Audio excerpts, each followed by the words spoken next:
God. I'm gonna mute myself. I'm gonna mute myself. All right. Oh, All right, you guys. Thank you for joining us for a special edition of Noire Life Magazine Presents. I am David Cheney Jr., your host and editor.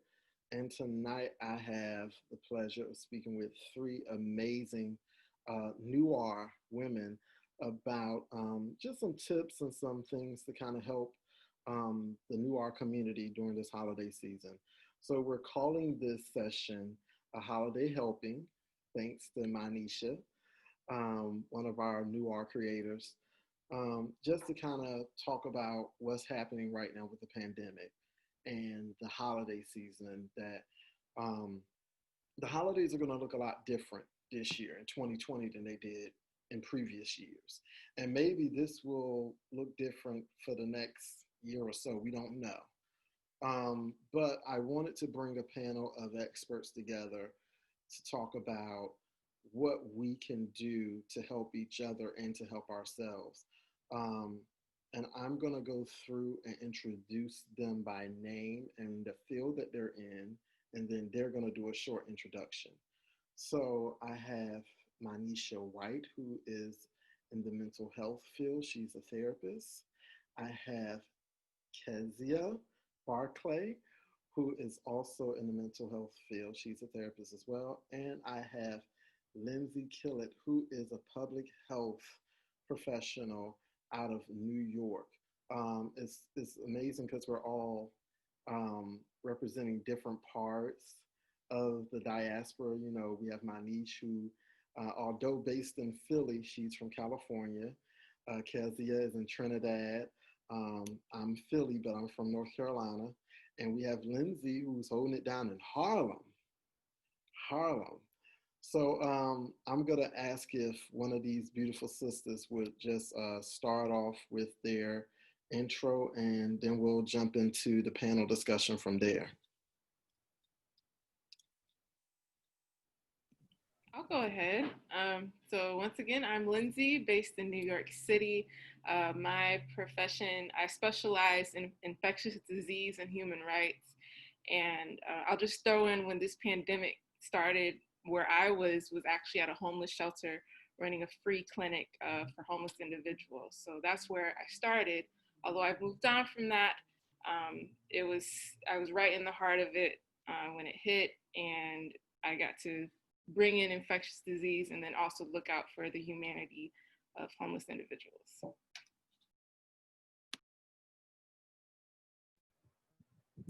good night, all. I am Kezia Barclay. I am a therapist, a dance movement therapist to be exact, and I work in the field of mental health.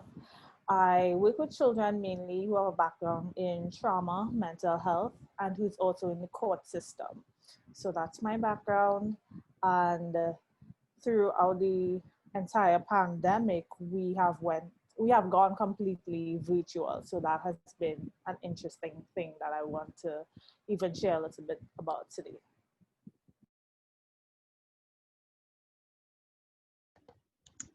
And I'm Anisha, mental health therapist, dance movement therapist based in Philly.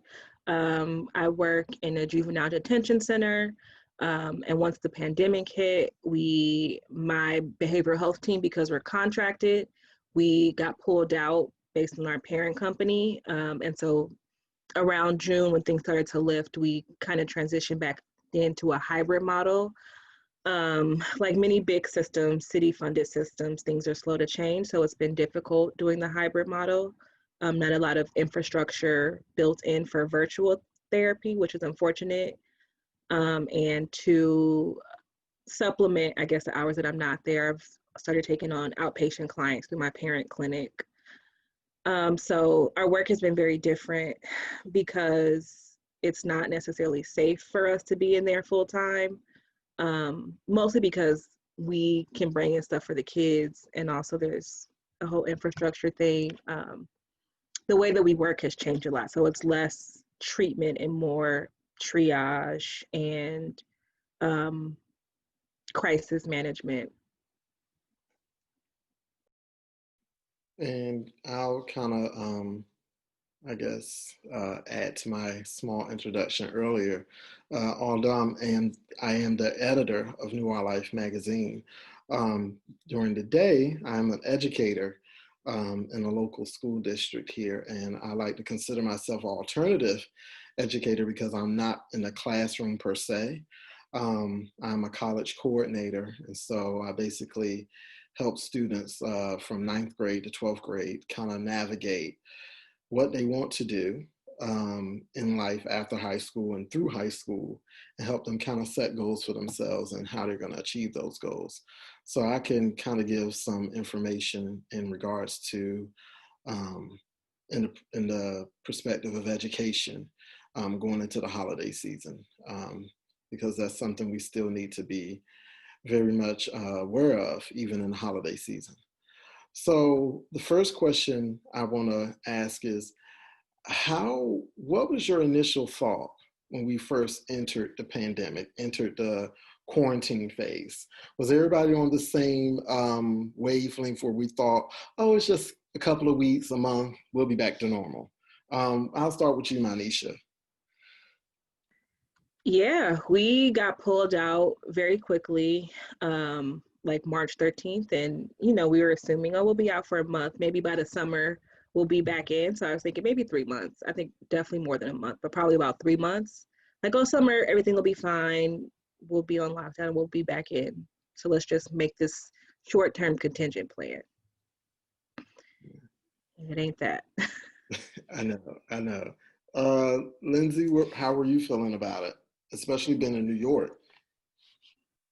When we finally locked down, at that point, I had done some global research, and I saw how other countries were doing and how they were dealing with it. And so at that point, I know in the beginning when we first heard about it, I was like, oh, it's similar to the flu. So why are they acting so crazy about it?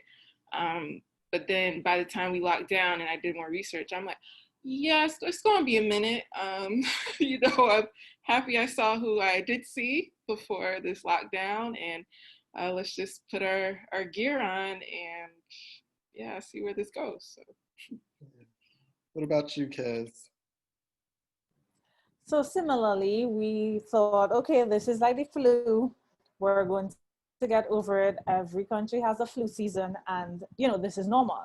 Also, at first, it didn't affect us as much because we saw it on international news. As I am from Trinidad, and we said, oh, okay, it is something that is going on in the U.S. and in Europe and that kind of thing, but it had not gotten to Trinidad as yet. So at first it was like a looking on type thing, but when it actually came to Trinidad, everything was immediate. So first case happened, we had immediate lockdown. Our borders were closed; they still are closed, and everything was really drastic. So it was kind of um, it was like a big crisis. I mean, for everyone, but just seeing it coming to us and then happening so quickly, it was just like a shock to my system, at least. You know. How have you guys dealt with it on a personal level? Because you guys kind of gave a inkling to how it kind of interfered with your professional work, but how has it been dealing with it on a personal level?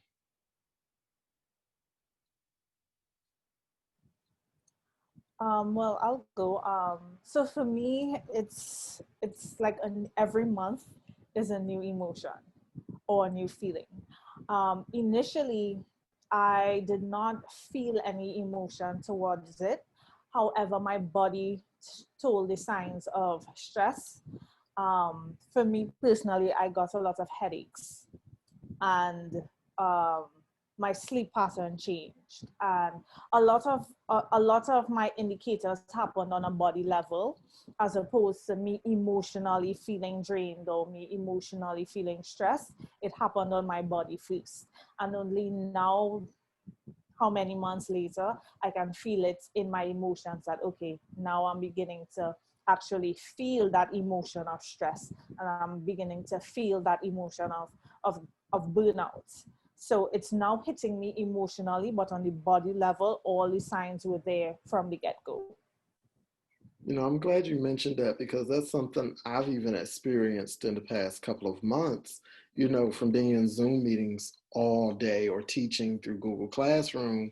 Um, you know, at first you would think, oh, it's the head, you know, it's being in front of a screen all day. But, you know, I have moments where I can cut out or I can do other things and I just kind of create a downtime for me. But definitely the headaches, sleep pattern is jacked up. Like I just got back on a what I guess you could call it normal or stable sleep pattern in the last week or so. But definitely those are two good points you made. Thank you for that. Um, Lindsay? Yeah, I have increased my therapy sessions for sure. Every day for me, since I'm in public health, is a new, like, when it hit, every day something changed. Like in the beginning, we weren't wearing masks and just thinking about how much exposure I had at that point. But there's like an underlying fear that never kind of goes away being frontline, having to be around people, even wearing a mask, even knowing what I know now on a personal level, it kind of never goes away. So it comes up in waves. There's weeks where I just hone in and I'm just doing my job, doing what I have to do. And then there's weeks where I'm just like, yo, I need a long vacation. I can't do this. Can I just quit? Like, can I just not do this anymore? Can it just be over? So I would say I'm still going through those waves. It's better than the beginning, but every day is something new. New protocol, new something to worry about, new case, new whatever. So yeah. Nish, how about you? Same as everybody else. There's been waves. I think when it first hit and I got pulled out of work, I was able to stop and slow down. I have been having trouble. I've been praying actively, like, Lord, I keep saying yes to these things, and I gotta stop because it's too much. And then everything stopped. So it was an immediate sense of like relief. And then once that relief kind of wore off, it was like, oh gosh, I hate how things are going. Like I had a lot of time to reflect. And I was like, and mostly about like my professional life, like I don't want to do this anymore. I need to break from this. Like I'm done. I'm happy I'm not at work right now because I kind of got the time to reflect. So it gave me a lot of reflection in the beginning and a lot of introspection. And in the beginning, like I didn't have too much of a problem staying inside. I kind of enjoyed because I live by myself. So I didn't mind not going out all the time. Like, I don't have to go see people. I don't have to go to work. This is kind of great. And then like the summer hit and like I was being very strict with myself. So, like I stayed in, I only went out to go shopping. I wore my mask everywhere. And then summer I got frustrated and I'm like, I'm sick of this because I've been doing what I have to do and everybody else is not doing. It's like that group project analogy, right? I did my part. Why are we still here? Because y'all not doing your part. And we're not passing the test. We're not passing this because y'all are messing up. So then there was like a lot of frustration and similar to like what both Lindsay and Kezia said, every day it was like something new, a different thing to worry about, but also feeling on a body level, like, you know, the anxiety is real. And so like a lot of that was, do I have COVID? Like I can't breathe, or I have a headache, or, you know, like, is this anxiety or is this COVID? I'm not sure. And like, I can't sleep and I'm, you know, worried. And so same, all the things. I think that's true. I think for myself, because like you, I live alone and I am very much, even though I come off as an extrovert to some people, to a lot of people, okay, to everybody, um, I am very much an introvert. And that's because I was the only child for 9 years. So I tell people I had practiced for this. Like, this is nothing. Like you guys like are upset about a few months. I've did it for 9 years, but it's different for everyone. And I had to kind of relearn how to be empathetic and compassionate for those who do suffer with isolation. Um, everybody can't do isolation as well as others. For me, it's no biggie. Like, I will gladly turn down an event. I will gladly, sit in my house, turn on Netflix, Hulu, Amazon Prime. I got them all. Like, that's life for me. But for some people, human contact is so important. And this year, with the pandemic, now cases are going back up to, I think in some cases, more than they were in the beginning. A lot of people won't be able to celebrate with family and loved ones this year for the holiday season. Um, how do you address that? Because our interview with family now, or how is that, Kez, being with family? Well, like you, I do enjoy my personal space, so it has been actually difficult being with family because prior to that, I would have lived on my own. So it's a lot for me. Sometimes it's very overwhelming, and then, yeah. So for me personally, it's being with family could be more overwhelming at times than being by myself. Yeah. And So we, oh, you were saying something else, Kez? no. Oh. And I know Niche, your family is out in California. How do you keep that communication open with them? Like, how do you keep check-ins with them with everything happening?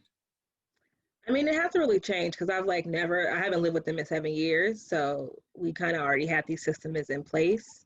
Um, Definitely in the beginning, because everything stopped, I was able to talk to my best friends in California a little bit more. We had a little more like upfront. We got all this free time. Let's FaceTime all day. But like keeping track of my family, like me and my mom have standing Sunday phone call dates. So that hasn't changed. A lot of it hasn't really changed. Okay. Lindsay, I know you have family back home like I do in North Carolina. How's that been? It's been good. I actually have family all across the country. So in the beginning, we were very consistent with Facebook, like every week or every other week, some type of group call. And then now that I have family here in New York City as well, now that, well, when things were better here, we could actually see each other outdoors over the summer, social distancing. So then it kind of dwindled down. But now that we're getting back indoors, and we're actually not spending Thanksgiving together, we're all planning again, like how can we still virtually be together? So Yeah. One of the reasons I was talking with Manisha and Lindsay prior to during the time we were planning this panel, I was saying, what can we do to kind of encourage people, to kind of give them some hope and some help during this holiday season? Some tips, because this is going to be a tough year, especially for me, because I have what I like to call my holiday schedule. I would spend, I haven't done it in a couple of years, but I would usually go to New York for Thanksgiving to see family, spend the whole Thanksgiving day in New York. Christmas was in North Carolina, no getting around that. And then I would spend New Year's here in Philly. So that would be my whole schedule. So I've like been all over the place by the time New Year's come in. But this year it's kind of like I'm staying in the house. Like I'm going to visit my grandparents for a brief moment. They live in Philadelphia as well, and they've been doing okay with following guidelines. But I definitely want to spend time with them a little bit. But it's difficult because you're thinking about the risk. I mean, granted, we'll be social distancing. I have my mask on. I told them I'm not playing games with that.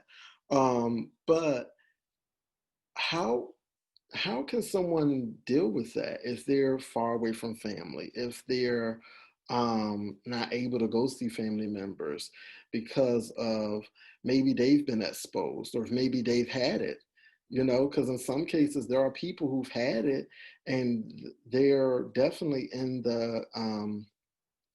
they could definitely possibly get it again. So, what would you recommend or what would you suggest? And let me just put this disclaimer out. None of us are nurses or doctors, people. Let's get that straight. But all of us are working definitely on the front lines, especially these three ladies here, because they're in mental health and public health. They're literally on the front lines with this. I'm on the front lines, but I'm like in the back storage room, like in the storage room of the store. Um, but, as an educator, I'm doing my part. But these three are definitely in their areas of expertise, their areas of gift. They can definitely provide some great feedback and information for you guys. So back to the question, what would you guys recommend for those who may be isolated right now? And what are some things that you have used to kind of keep yourself going? And just to throw a little shameless plug, an article was done recently by one of our writers, Kelsey, did a nice piece about coping through holidays, seasonal depression, how it would look this year, based on her own experience. So, and she provided some tips in that story as well. But when you guys watch this video, which I hope you guys will, I want you guys to hear some verbal reactions to what that would look like. So I'm going to start with Kez. If you could, share with us what are some ways, scenario, I'm a person that's isolated. I can't get to my family. I'm used to being around family for the holiday season.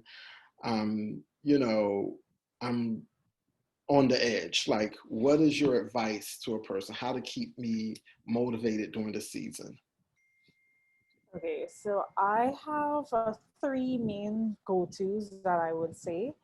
The first of which would be to always check in with how you're feeling and acknowledge whatever that feeling is, whether it is happiness, sadness, fear, anxiety.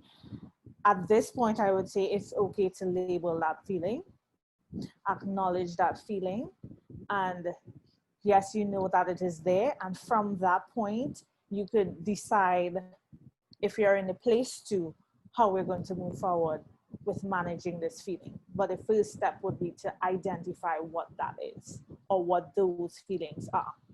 So for me, that's step one.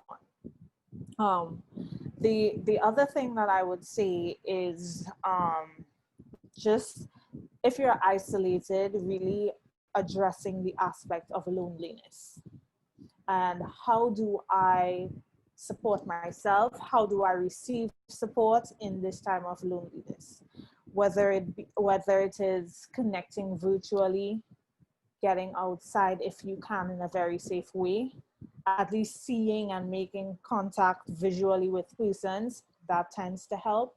But really addressing that factor of loneliness. Yes, it may continue, but really consciously addressing it. And thirdly, I would say in terms of the holiday specific, whatever traditions you had before, I would say try your best in the space that you are to keep those traditions.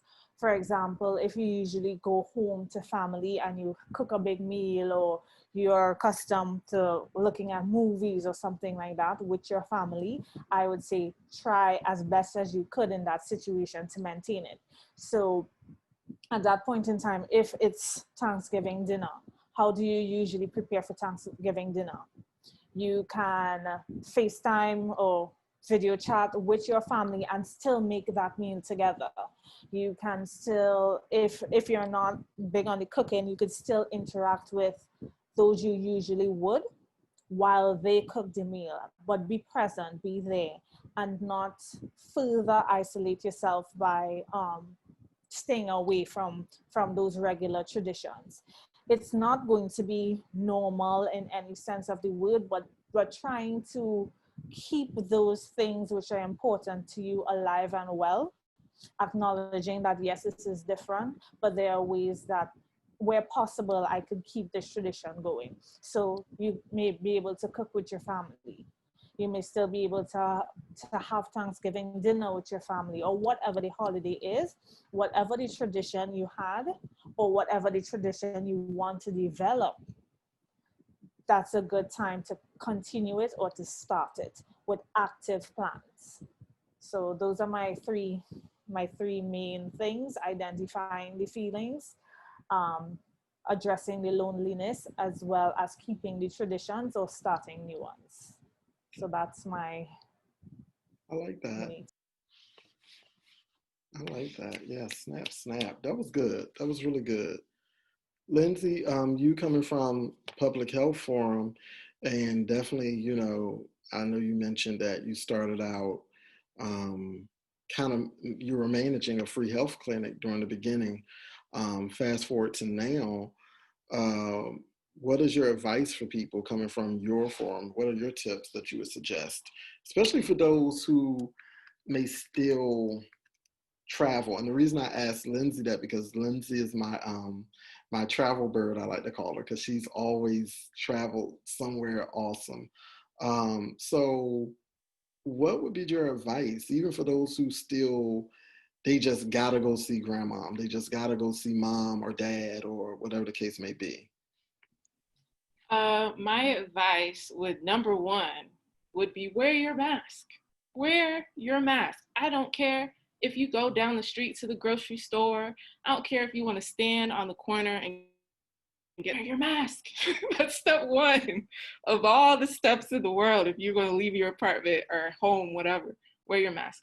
Two, although this is kind of hard for a lot of people in different regions, get tested. If you are trying to still travel, the best thing before you go, 2 days before you travel, actually, I would say 3. So 3 days before you travel, find a testing site. There's a lot of places in New York City. We're lucky. A friend, one of my friends said, like, you could go out on the corner and say, hey, I want to get tested, and like 10 people will run to you. Like, we are very blessed up here with that. So find what resources you do have and get tested 3 days before. So before you get on the plane, train, car, whatever, you'll have that result of positive or negative. And the last one would be also get tested where you arrive. But when you do arrive, pick a small group of people that you will be around. Unfortunately, you still can't freely travel everywhere, and you might not be able to do everything you want to do or you're used to doing. So just pick that small group of people who have also been tested, all coming in negative, and just, then virtually reach out to whoever else it is. So those would be my 3 travel advice for anyone. I'll be one of those people Christmas time, because my job will have a break. I get to go home finally, and then there'll be quarantine time to factor into that. So Those are some very good points. Testing before you go, giving yourself enough time to get kind of like get the results like fresh, but also giving yourself time when you come back from wherever you've been to kind of like quarantine. That's really smart, because I think a lot of people are just like, oh, I'm just gonna go here and go there. I don't know if you guys saw the recent picture that's been floating around social media and the news, where it's the airport last weekend. I forgot where the airport, and it was like packed. And I'm just like, because I love to travel every now and again, it's like a once in a blue moon. And I'm just sitting there like, are you serious?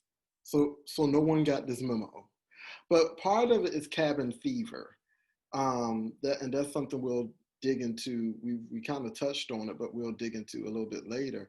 But that's definitely what I think it is. It's like, oh, let's do this. Let's just go. Because, and something someone said, that they were telling people, oh, well, you should go home. If you're going to go home, go ahead and go, because this may be the last time you see a loved one. Yes, someone was actually putting that on social media. And I was just like, let me flag you. Let me report you to Instagram and Facebook. Like, people are starting to circulate this meme, and it's like, oh, you should travel, you should go home, because, and I'm just like, no, like, we're already in a frenzy. Don't put people deeper into a frenzy, right? But Niche, you work with teens, um, a special population of teens, of teenagers. What exactly would you suggest, especially for parents who may have a teenager? And, I work with teens on a different perspective in terms of I'm working with them through a classroom lens, a school setting. What would you recommend for parents this holiday season, working with being with their students at home, especially since they've already been home for what, 8 months now? In terms of parents, I think, you need to give your kids grace, right? Because adolescents are at an age where their social groups are the most important groups to them, like developmentally in their brains. Like those are the most important parts of them because it's how they start to build their own identity.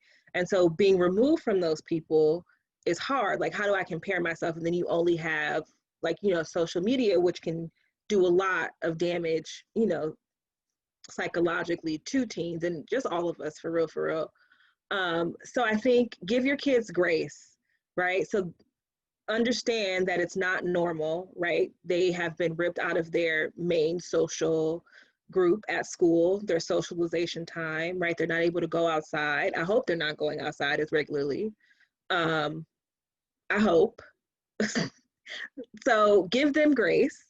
Um, and they're going to be moody. Like teenagers are already moody and they're hormonal. That's also developmentally appropriate, right? So give them that grace. Like, okay, maybe I need to let up on them taking out the trash right now. And I'm not going to badger them until they take out the trash. You gave them the chore. They know what to do. Let them do it, right? Let them try to be empathetic about how important it is to still try to maintain that social interaction because it is really important for them. I think also, don't be afraid to set rules for them. Like they shouldn't be going outside to hang out with their friends, and like they should be getting tested if they are. Like make accommodations as you can, but also they need to know that it's the rules, right? That these are the rules. This is why this is important. Really speaking very candidly to them about why it's important. And also lead by example. Like you can't tell your kid not to go outside without a mask or not to hang out with this, that, and third person, and you're not doing the same thing. So I would say like lead by example. We should be doing that anyway, but especially when things are so serious.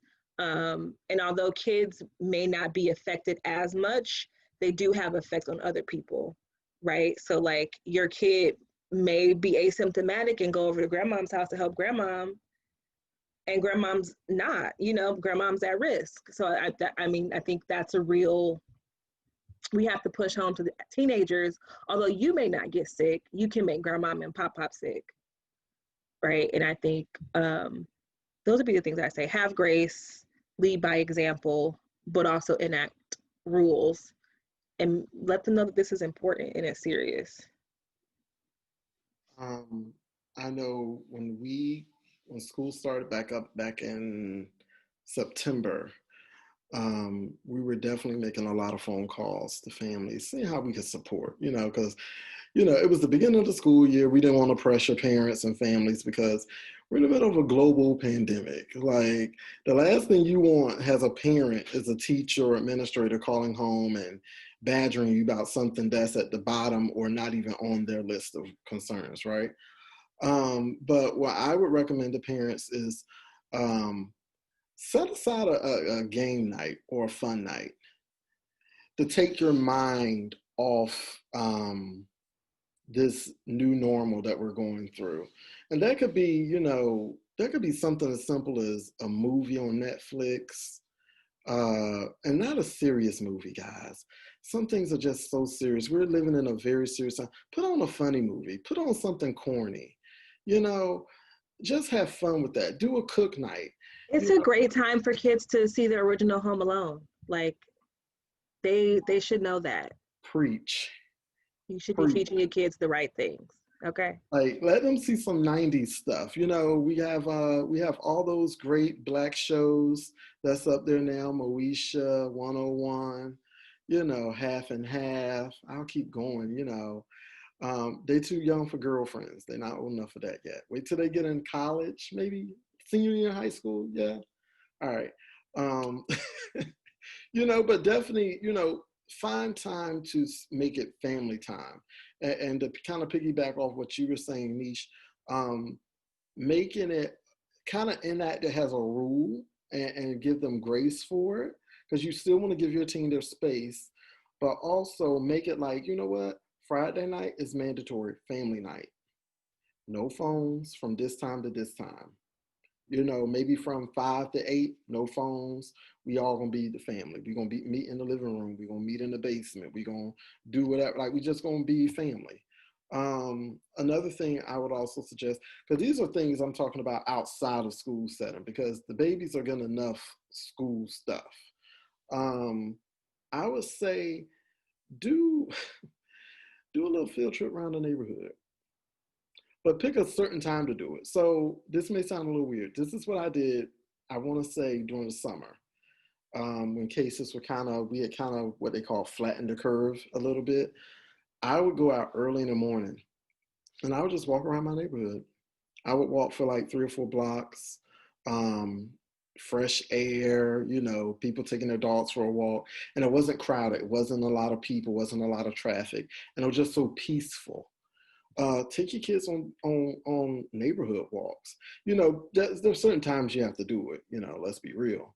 But I chose the morning time because that was the most peaceful time, and it wasn't a lot of traffic. If you are fortunate enough to live in an area where you're near a park or a trail per se, go on a trail walk. I mean, some people are out there now, but because it's getting a little colder, you're not going to see a large group of people. But go on a trail walk. I'm a country boy. I love those walks. Like going up the trail, look at the trees, Or to the beach. or to the beach. Like just sometimes a change of scenery helps. Even if it's just for a few hours or one day. Um, Another thing I would suggest for parents as well, for families as overall, you know, get involved with what your kids like. And what I mean by that is if you want to really know what your kid is interested in, sit with them for a day. And I'm not talking about school stuff. Like, I know I'm an educator, but I'm not talking about school stuff. Sit down and have a real conversation with your kids, your teenagers, and figure out what is it that you like to do? What is it that you want to do? Have those real conversations. I knew a mentor who would say courageous conversations.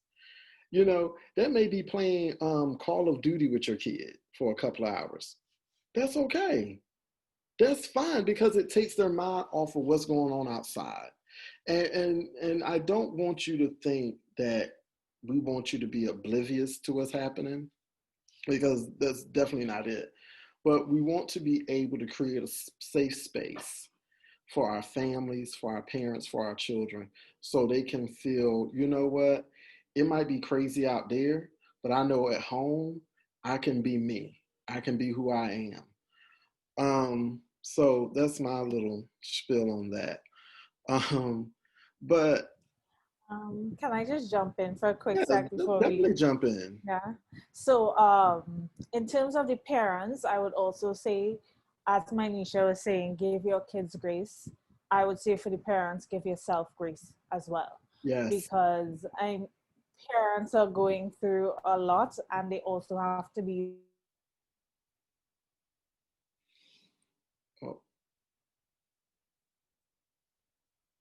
Oh, who have lost their jobs and that kind of thing. So it's a lot happening. So I would say give grace to yourself as well. Take that time to self care. Just like the announcement in any plane, you have to put your mask on first before you put the infant or the child's mask on. And if you don't do that, then you're no good for yourself or for your family. So give yourself that grace. So that's just my little 2 cents. no, I like that. That's very true, because you can't pour out into others unless you've been poured into. So you definitely got to have that self care.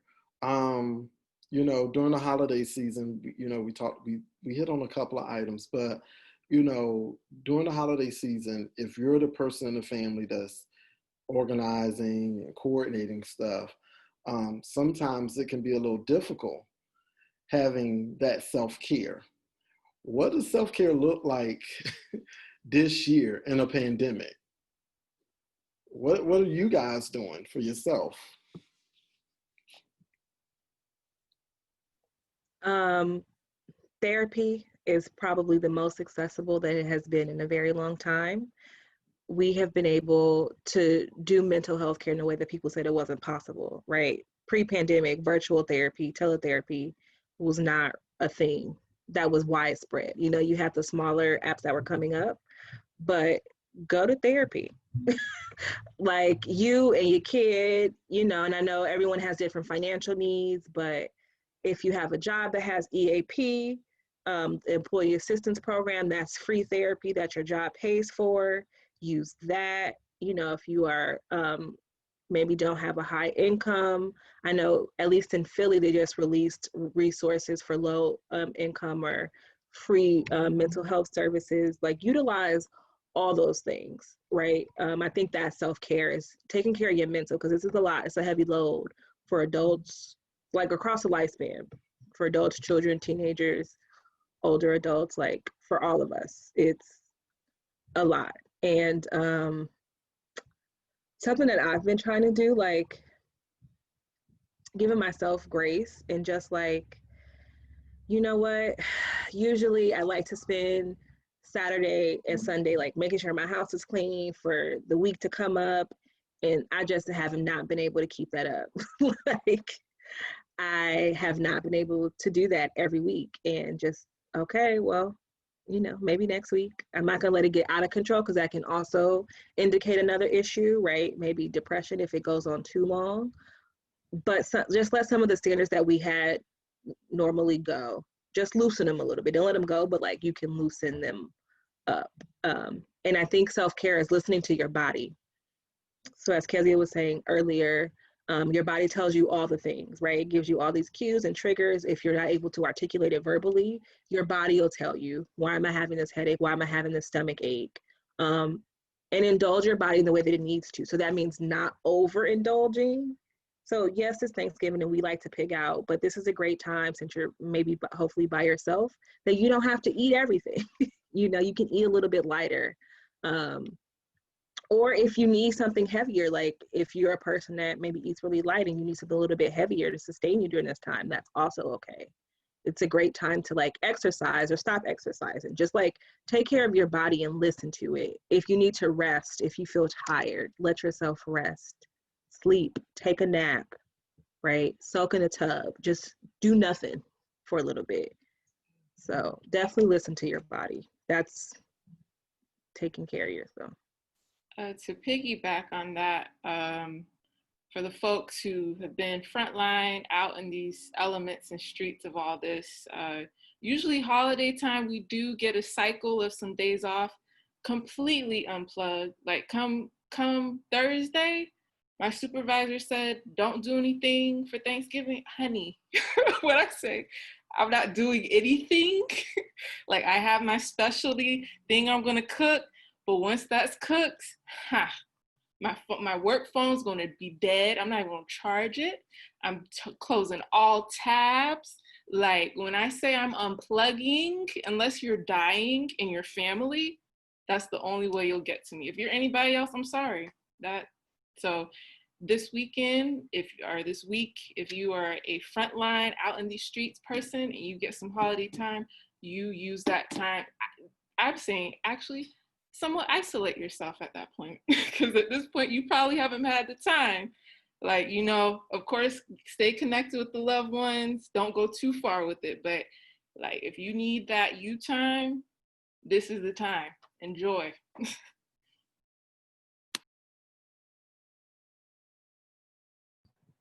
That really resonates with me because, I mean, in terms of cases of the children we work with, they have been coming in so fast and so furious, and the problems are magnified just because of the nature of this pandemic. So I have been going and going and going nonstop since we've been, you know, in this pandemic.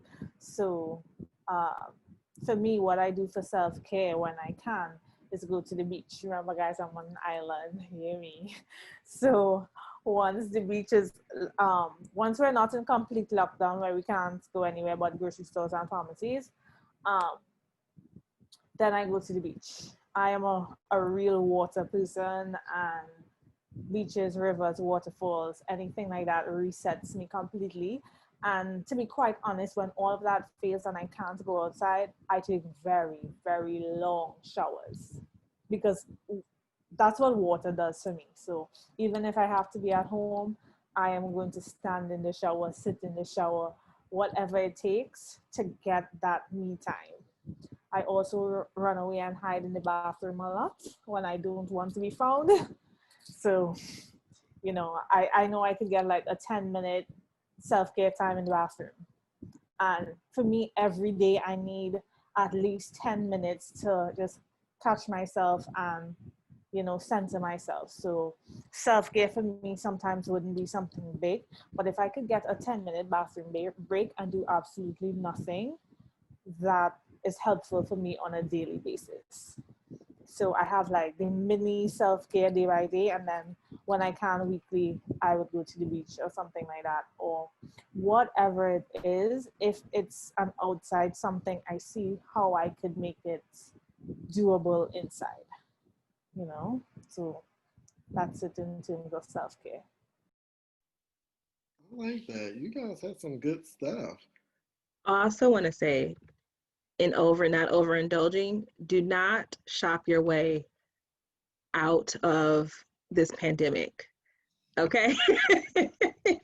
I know Black Friday is coming up and all the sales are about to be popping. Do not emotionally shop.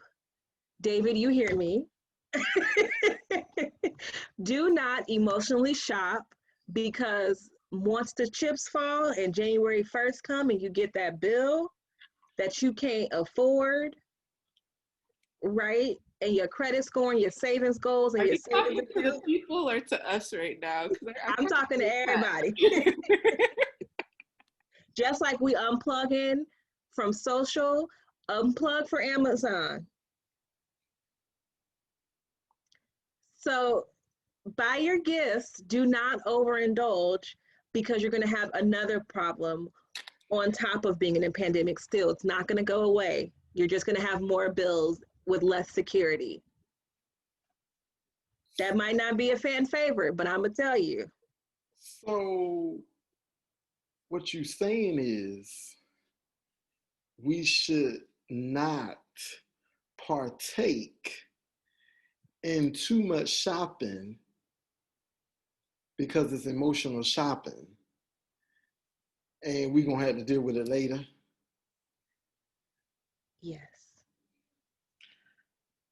So that word was for somebody out there. I don't know who that was for. But I won't send in that pew. I'm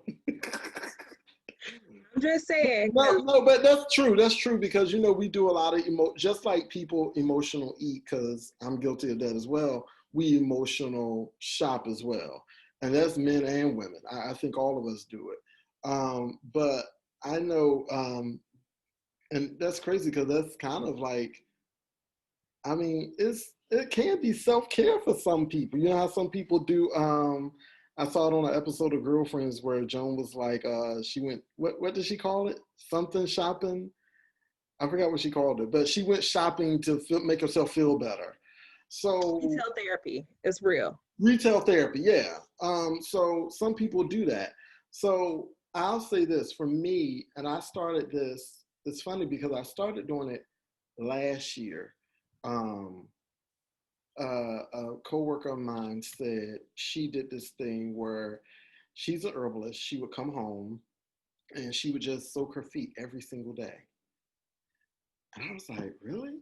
She was like, yeah. She said when she was younger and she was in a different field of work, she would come home and soak her feet every day, and that was therapy for her.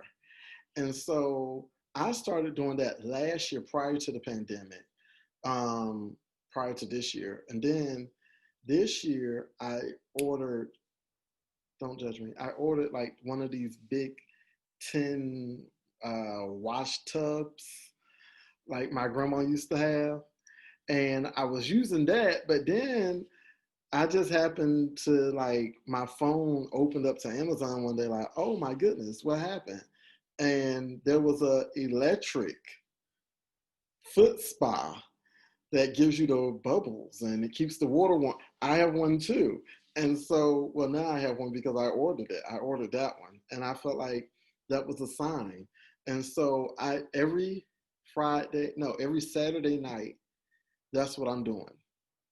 If you follow me on Instagram, you know, every now and again I'll post like, you know, a picture of me soaking my feet. And it's like, you know, no toes for all y'all crazy people that like foot fetishes or whatever. I don't do all that. But my like I'll show like, hey, this is self-care for me. And like get into it. You know, and I'll tell people like get into it. But I started actually since the pandemic, actually went up to twice a week. So instead of just doing it Saturday, I'll do it on Wednesday night. So somewhere in the middle of the week and then Saturday night. And the things I'm about to say is self-care, but there's also some hygiene things in there as well. So the next thing I do is this, like, because, you know, I'm not going to nobody's barbershop right now. And my barber is kind of out of commission right now. So I've been letting it grow out. And so just washing this is therapy for me. Like one morning, I was like, you know what? I'm going to do what grandma used to do. I'm going to get in the kitchen sink and I'm going to wash my hair. And when I used to see her do, I just think, you gonna clean that out before you clean them collars, right? You know, but we don't realize the kitchen is so many things to so many people, right? And so I Do remember, not judge a good kitchen hair salon, okay? I done got some of my best pressing curls in my grandmama kitchen, okay? okay, Don't be judgy. I'm just saying. So what happened? So I started doing that. Like I started like shampooing my head like in the kitchen sink, and you know I have organic stuff that I use like for products and whatever, and it's so therapeutic. Like just rubbing your hands. It's like that commercial. Remember the Tresemme commercial? Tresemme, ooh la la, and you like that. Only difference, I'm not using Tresemme. I'm using coconut oil, Jamaican black castor oil, shea butter. You know, y'all already know tea tree. Y'all already know keeping it black, keeping it noir. But no, that's some self-care things that I've been doing on my own. You know, making sure my head is good and making sure my feet is good, and um, also I got into yoga. Is what I like to call my version, and I'm gonna be very honest, my version of yoga. Don't do this yoga at home, people. You might break something. Um, but I got the yoga mat for $5 from Five Below. Shout out to Five Below, hooking a brother up. And it has a little nice design on it. I lay it out in the morning, and I just stretch. And you know, I do the stretch. You know, I do the. You know, what is this? What pose is this? Is this a tree? A tree in the wind? Yeah, I do that. I do the forward. I do all of that. So um, I told y'all it's my version of yoga. I've told you this. I'm not a yogi. I'm a yogi That's, bear. that's a So brand new pose. So you're welcome. You're welcome, everyone. I'm not a yogi. I'm a yogi bear. There you go. There you go. So I've got into that, and one thing I'm trying to get into, and this is like putting it out there to you guys and some friends. I would love to do like a Zoom um, dance class because I've been seeing people do these dance classes on like to Afro beats. Man, it's so intense. I did one in a workshop about a month ago and I sweated out my entire shirt. And I was like, oh man, I still got to present in this Zoom meeting. But it was so fun and energetic. And it was like 20, 30 other people on the call. And so, stuff like that. So I've been doing more so self-care, but also being aware of like taking care of my body and my mental. So that's just some things I've been doing. But I definitely want to leave you guys with some last thoughts. Anybody want to give out any last thoughts to anybody for the night before we close out?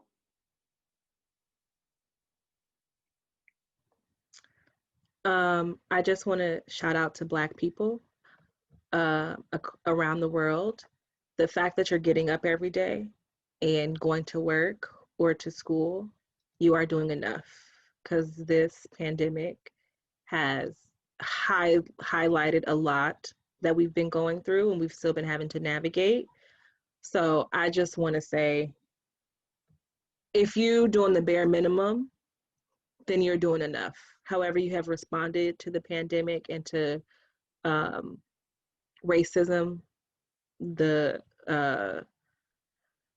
I guess the social justice movement, racial justice movement, however you have been responding to that, if you're still functioning, you are doing a great job, and the world does not require anything else of you.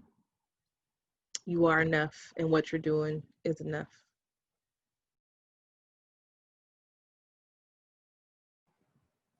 Thanks. That is really important for us to really recognize and acknowledge. And I also want to acknowledge all the frontline workers, especially because we thought that we didn't think that this will last this long.